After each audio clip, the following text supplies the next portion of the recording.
Hello everyone, आपका अपना channel DVS में स्वागत है। आज इस वीडियो में क्लास 10th के चैप्टर 5 अर्थमेटिक यानी समांतर श्रेणी के इम्पोर्टेंट क्वेश्चन देखेंगे। आपको बहुत ही सरल भाषा में सिखाएंगे, तो एक बार ज़रा वीडियो को अच्छा से देख लीजिए तो आपका ये पूरा कॉन्सेप्ट क्लियर हो जाएगा। यदि एपी का सामान्य पद 3n+5 है तो इसका सार्व अंतर होगा 1, 2, 3, 5। देखिए समान पद क्या है, 3n। इसका देखिए समान पद क्या है, 3n+5। तो इसका हम रखते हैं, n का मान रखते हैं, तो यहाँ n का मान 1 रखेंगे तो ये जाएगा 3 एकम 3 + 5, ये हो जाएगा 8। यदि n का मान 2 रखते हैं तो 3 दूनी 6 + 5, अगला हो जाएगा 11।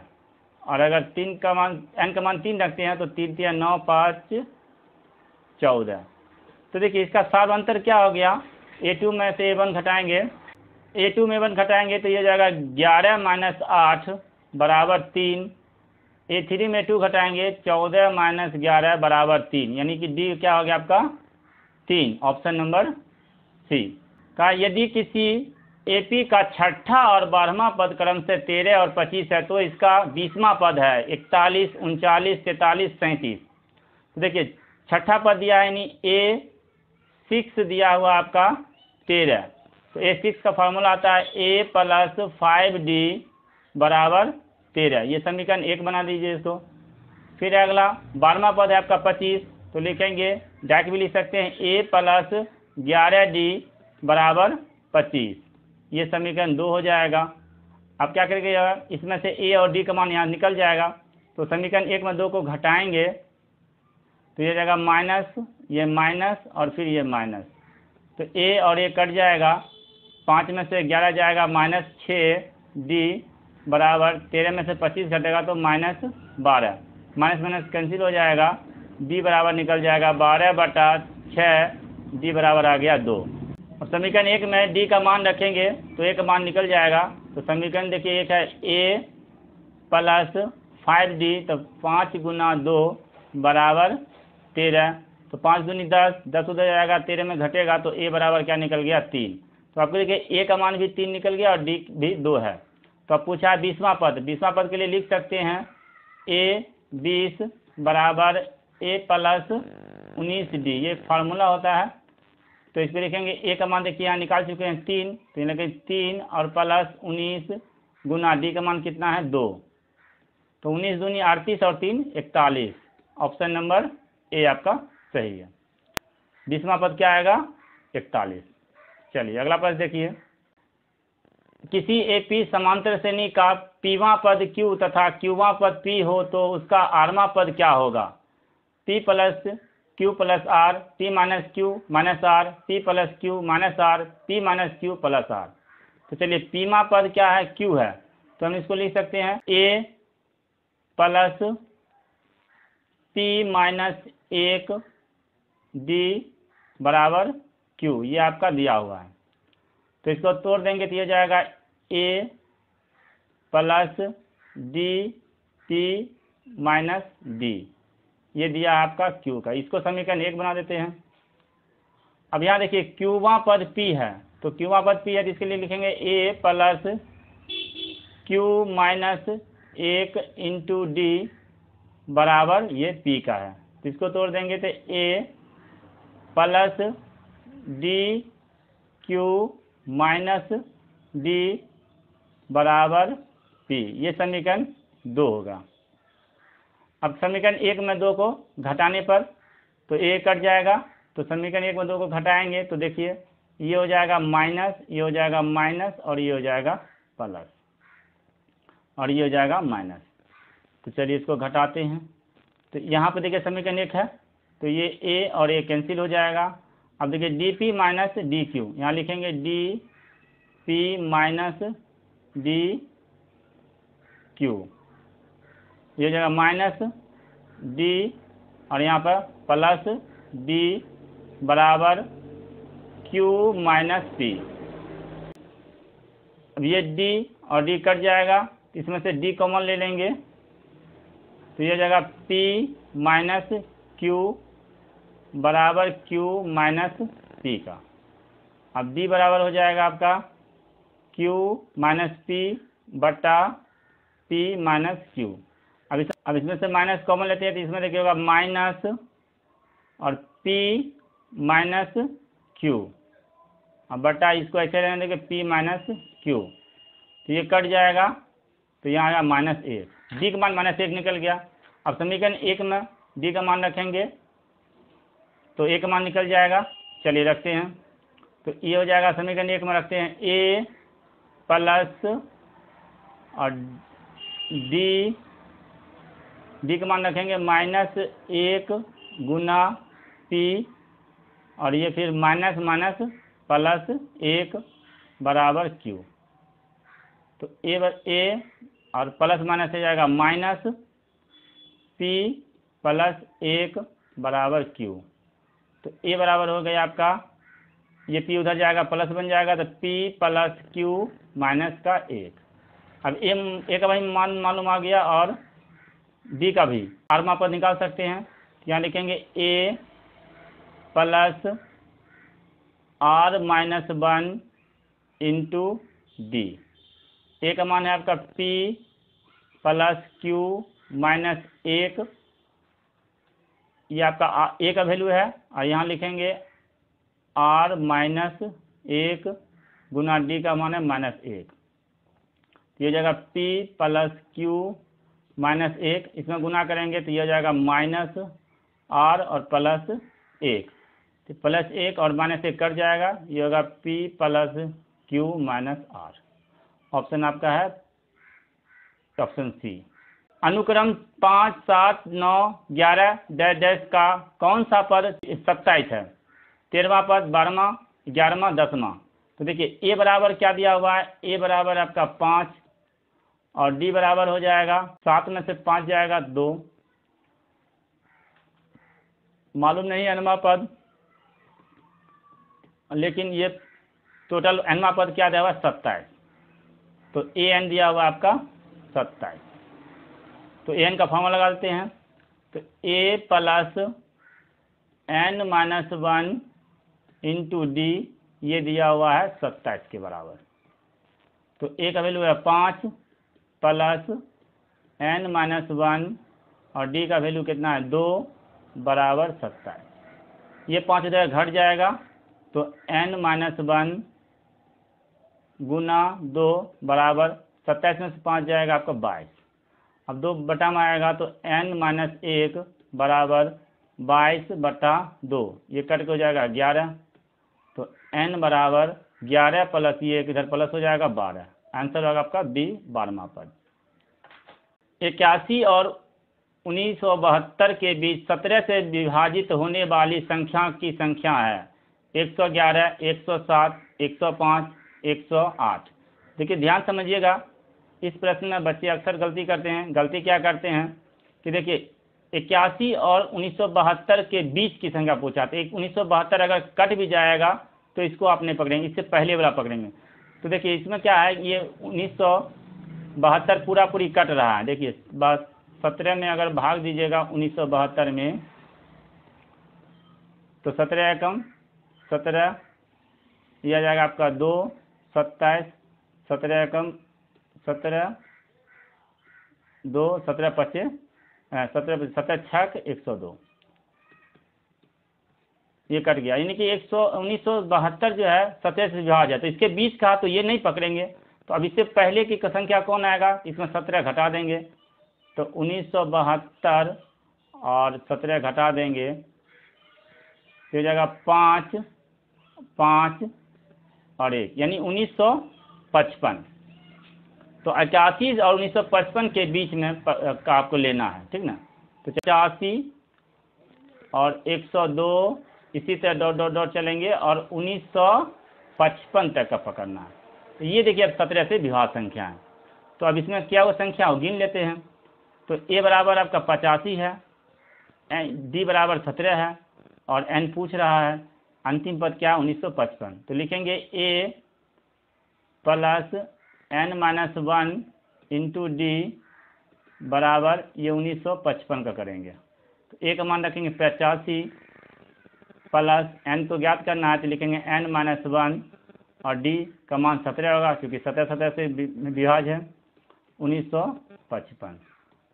85 जगह घट जाएगा तो ये हो जाएगा n-1 गुना 17 बराबर 1955 और घटा 85। 85 घटाएंगे तो n-1 बराबर 5 में से 5 जाएगा 0, 15 में से 5 जाएगा 7 और ये इसको पैसा लगा 8 1 18 75 हो गया और ये बटा में आ जाएगा 17। तो इसको काटेंगे तो 17 एकम 17 17 एकम 17 0, तो n बराबर हो जाएगा 111 110 और ये -10 प्लस हो जाएगा। ऑप्शन नंबर आपका जाएगा ए। 3 संख्याएं एपी में है तथा उनका योग 24 है, उनके वर्गों का योग 200 है, तो वे संख्याएं हैं 4 8 12 6 8 20 5 8 11 2 8 14। देखिए इस प्रश्न को ऑप्शन सही बनाने में सुविधा है, तो सभी का योग 24 का है, तो देखिए इसमें सबका योग कर लेते हैं तो ये हो जाएगा 12 12 24, ये हो जाएगा आपका 14 10 24, ये देखिए सब 24 आ रहा है, तो 24 सब आ रहा था। अब इसका वर्ग का योग देखते हैं 200 होता है कि नहीं। चलिए अगर इसमें 4 का वर्ग करेंगे तो देखिए वर्ग का अंत में क्या है, शून्य है, तो सब का वर्ग के अंत में शून्य होना चाहिए। तो इसका देखिए दोनों का ये 4 का स्क्वायर क्या होता है 16 और 8 का हो जाएगा 64 और 12 का हो जाएगा 144। तो ये 0 नहीं हो रहा है अंत में, क्योंकि 4 आ रहा है, तो इसको जब वर्ग करेंगे तो अंत में 4 आएगा, अंत में हमको चाहिए शून्य, तो ये ऑप्शन कट जाएगा। इसमें देखें 6 का स्क्वायर 36, 8 का स्क्वायर 64 और 10 का 0, अंत में आ गया 0, यानी कि ये मिल रहा है, तो ये अभी पास है। अब इसको भी मिला लीजिए, तो ये 1 है 8 है, 0 कभी नहीं होगा, और इसमें 4 है 8 है फिर 2 है, देखिए 2 दूनी 4 8 8 64 का 4 4 चौक 16, ये भी नहीं पूछ रहा है 0, तो देखिए इसी में 0 पूछ रहा है और ये हो जाएगा। देखिए इसका वर्ग करते हैं, 6 का स्क्वायर 36, 8 का 64 और 10 का 100, देखिए 200 हो रहा है। तो इस तरह ऑप्शन वाले सवाल को भी आप लोग हल कर सकते हैं, लॉजिक लगाइएगा, हो जाएगा आराम से। किसी एपी के 4 संख्याओं का योग 40 है और उनके पहली और चौथी संख्याओं का गुणनफल 91 है, तो वे संख्याएं हैं। ऑप्शन में 7 9 11 13 6 8 12 14 4 7 10 19 3 8 9 20। देखिए इस तरह का इसको प्रश्न को ऑप्शन से हल करते हैं। पहली और चौथी गुणनफल क्या कहा 91, तो चलिए पहला और चौथा गुणनफल करते हैं, तो 13 7 91 एक मिल गया। आगे देखते हैं अब 14 25 17 14 6 84, ये नहीं मिला, 84 आ गया गुणनफल, ये होगा नहीं। 19 चौक 76, ये भी नहीं होगा, और 20 3 60, ये भी नहीं होगा, तो ऑप्शन आपका ए सही है। इस प्रकार के प्रश्न को ऑप्शन से हल करिए और देखिए सभी का योग भी 40 हो जाएगा, जोड़ लीजिए 7 9 16 16 10 26 1 27 27 और 13 40। एक एपी के 15 पदों का योग क्या है जिनके प्रथम और अंतिम पद क्रम से 5 और 75 है? 550 500 600 700। देखिए 15 पदों का योग कहा और प्रथम और अंतिम पद दिया हुआ है, तो प्रथम और अंतिम पद दिया रहेगा तो योगफल का सूत्र होता है SN बराबर, जब अंतिम पद दिया रहेगा तो n/2 into a plus l means अंतिम पद, तो ये भी फार्मूला एक यूज कर सकते हैं। तब पूछा 15 पदों का योगफल, तो यहीं लगा देंगे। देखिए n है 15 बटा 2 और प्रथम पद आपका 5 है, तो यहाँ लिखेंगे 5 और अंतिम पद है 75, तो यहाँ 5 होगा, तो ये हो जाएगा 15 बटा 2 गुना 80, 2 से काटेंगे ये हो जाएगा 40, 15 चौका 60 600। ऑप्शन आपका सी सही होगा। प्रथम 200 प्राकृतिक संख्याओं का योग है 20,600 20,100 40,200, इनमें से कोई नहीं। तो देखिए प्रथम 20 प्राकृतिक संख्या का योगफल पूछा है, तो ये योगफल का लगातार प्राकृतिक संख्या के योगफल का फॉर्मूला होता है n इंटू n प्लस 1/2। तो इसको रखेंगे n की जगह रखेंगे 200, तो 200 तो और गुना 200 प्लस 1, तो 201 बटा में 2 कट जाएगा, ये हो जाएगा आपका 100। तो 100 को गुना करेंगे 201 से, तो 201 पे डबल 0, ऑप्शन बी। 107 और 200 53 के बीच 5 से विभाज्य संख्याओं का योग है 5220, 5210, 5200। तो देखिए 5 से विभाज्य संख्या का तो 107 तो 5 से विभाज्य है नहीं, उससे ज़्यादा आ जाएगा आपका 110, फिर उस 115, इसी प्रकार चलेंगे। और ये आपका 253 नहीं है तो उससे पहले क्या है 250, यानी अंतिम पद भी दिया हुआ है, प्रथम पद भी दिया है, समानांतर भी दिया हुआ है। तो इसका योगफल कहाँ है, तो n का मान नहीं मालूम है, तो यहाँ लिखेंगे पहले इसे n निकाल लेंगे और n निकाल लेंगे तो उसके बाद ये योगफल निकल जाएगा। an बराबर फॉर्मूला होगा a plus n-1 into D. तो ये हो जाएगा a का वैल्यू हो जाएगा 110 प्लस n-1 इंटू डी, 5 का अंतर है और ये बराबर होगा 250 का। n-1 गुना 5 बराबर 250 में 110 जाएगा तो बच जाएगा आपका 140। तो n बराबर हो जाएगा 140 बटा 5 और ये इधर माइनस प्लस बन जाएगा 1, ये कट जाएगा आपका 5 दूनी 10, 5 अठे 40। तो n बराबर हो गया आपका 29।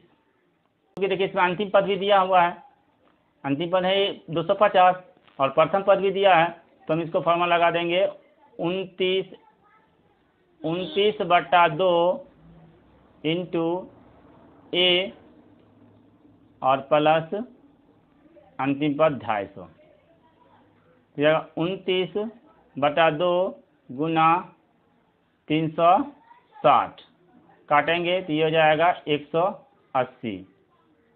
अब 29 को 180 से गुना करिए, आंसर हो जाएगा तो 29 गुना 18, 109 बैठा दीजिएगा, ये हो जाएगा गुना करने पर 52 20, ऑप्शन ए। श्रेणी 54 51 48 डॉट डैश के पदों की संख्या जिनका योग 513 है कौन सा है।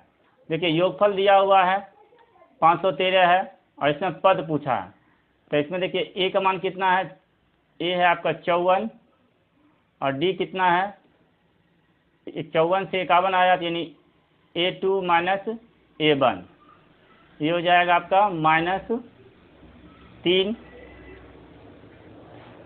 और n पूछ रहा है और Sn दिया हुआ है, आपका योगफल दिया हुआ है 513। तो Sn का फॉर्मूला लगा देंगे और n का वैल्यू निकल जाएगा। Sn बराबर हो जाएगा n/2 into 2a plus n-1 into D. कितना दिया हुआ है 513, n/2 इंटू 2, a का मान है आपका 54 प्लस n-1 और डी का मान है -3 बराबर हो जाएगा 513। तो देखिए ये हो जाएगा n/2 54 दूनी 108 -3n प्लस 3 बराबर हो जाएगा 513। तो ये हो जाएगा n/2, अब ये होगा 108 और प्लस 3 तो 111 माइनस 3n बराबर 513। ये 2 को उधर ले चल जाएंगे, गुना हो जाएगा उससे, तो ये हो जाएगा आपका 111n माइनस 3n² बराबर 1026। अब इसको दोनों को उस साइड में ले चल जाएंगे समीकरण को, तो ये हो जाएगा +3n² माइनस 111n प्लस 1026 बराबर 0। इसमें 3 कॉमन लेंगे तो हो जाएगा n² माइनस 111। अब इसका हल करेंगे तो ये होगा आपका, यहाँ पे थोड़ा सा हल करते हैं, ये हो जाएगा n² माइनस 37n प्लस 342 बराबर 0। अब इसको देखिए 37 को इस तरह दो भाग बांटेंगे, जो गुना करने पर 342 हो और जोड़ घटा करने पर 37 हो।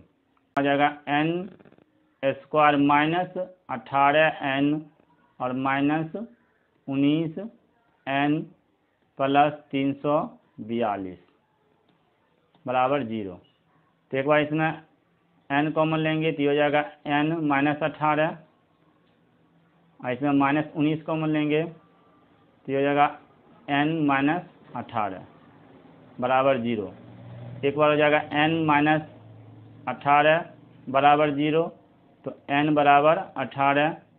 एक बार n माइनस 19 बराबर 0, तो n बराबर 19। ऑप्शन आपका हो जाएगा ए और बी दोनों। निम्नलिखित में कौन समांतर श्रेणी में है? 2 4 8 16 1 3 9 27 ए square A Q A 4 minus 10 minus 6 minus 4 minus 2 और 2। तो देखिए इसमें क्या है, समांतर श्रेणी में डी का मान समान होना चाहिए, 2 जोड़ा फिर 4 फिर 8, तो ये समांतर श्रेणी नहीं हुआ। इसमें भी देखिए समांतर श्रेणी ये भी नहीं है, ये भी नहीं है। इसमें देखिए इसमें जोड़ा प्लस 4 जोड़ा, फिर इसमें प्लस 4 जोड़ा प्लस 4, यानी देखिए 8 माइनस 6 और माइनस 10, तो ये आ रहा है देखिए आपका 4, माइनस 6 प्लस 10 बराबर 4। अब इसमें भी घटाएंगे तो ये भी डी का मान 4 ही आएगा। तो ऑप्शन आपका डी है समांतर श्रेणी में। निम्नलिखित में कौन समांतर श्रेणी में नहीं है? समांतर श्रेणी में नहीं पूछा है, तो देखिए ए स्क्वायर फिर 2 स्क्वायर 3 स्क्वायर 4 स्क्वायर, ये समांतर श्रेणी में नहीं होगा, कभी भी इसका डी का मान समान नहीं होगा। बाकी सब समांतर श्रेणी में होगा। देख लीजिए √2 है, ये है 8, √2 का होगा, देखिए √2 फिर 8 के बदला में लिख सकते हैं 2 √2, 18 के बदला में लिख सकते हैं 3 √2। तो इसमें देखिए √2 बढ़ रहा है, ये भी समांतर श्रेणी में, ये भी समांतर, सबका डी निकालिएगा समान आएगा। तो ऑप्शन ए आपका समांतर श्रेणी में नहीं है। फिर देखिए √3 √12 √27 √48 का अंतर क्या है, यानी डी का मान क्या है? √2 √3 2, इनमें से कोई नहीं। तो इसमें a2, ये a1 है, a2 में a1 घटा देंगे अपनी निकल जाएगा। तो √12 का हो जाएगा 2 √3 और माइनस √3, तो 2 को √3 में 1 √3 चला जाएगा, 1 √3 बचेगा। ऑप्शन क्या आ जाएगा आपका बी। यदि किसी समांतर श्रेणी का nवां पद Pn प्लस Q हो तो उसका पदांतर क्या होगा? देखिए अगर n का मान 1 रख रहे हैं तो ये हो जाएगा P प्लस Q, और n का मान 2 रख रहे हैं तो ये हो जाएगा 2P प्लस Q, n का मान 3 रखेंगे तो 3 प्लस Q। तो पद का अंतर ए किसी से घटा लेते, डी का मान पूछ रहा है, तो चलिए ये a1 है आपका, ये a2 है, a3 है, कोई एक घटा देते हैं। तो a2 में से हम a1 घटा देते हैं, माइनस P माइनस Q, तो Q और Q कट जाएगा, 2P में 1P चला जाएगा, P बचेगा। इसका पदांतर क्या होगा? P, option A. इसी के साथ ये पार्ट 1 समाप्त हुआ। यदि वीडियो अच्छा लगा हो तो लाइक एंड सब्सक्राइब करिएगा और अपने दोस्तों में शेयर करना नहीं भूलिएगा। और इसका एक प्लेलिस्ट बना हुआ है, आप लोग जाके इससे पहले चैप्टर 1 से बना हुआ प्ले लिस्ट आप एक से देख लीजिए, आपको बहुत ही हेल्प मिलेगा आपको एग्ज़ाम में। और फिर लाइव क्लास आप लोग को 9 बजे रात में सोच रहे हैं रखने का। अगर आप लोग इच्छुक रहेंगे तो कमेंट में यस यस लिखिएगा। अगर 10 भी कमेंट यस आ गया तो उस दिन से आपका लाइव क्लास स्टार्ट हो जाएगा। धन्यवाद।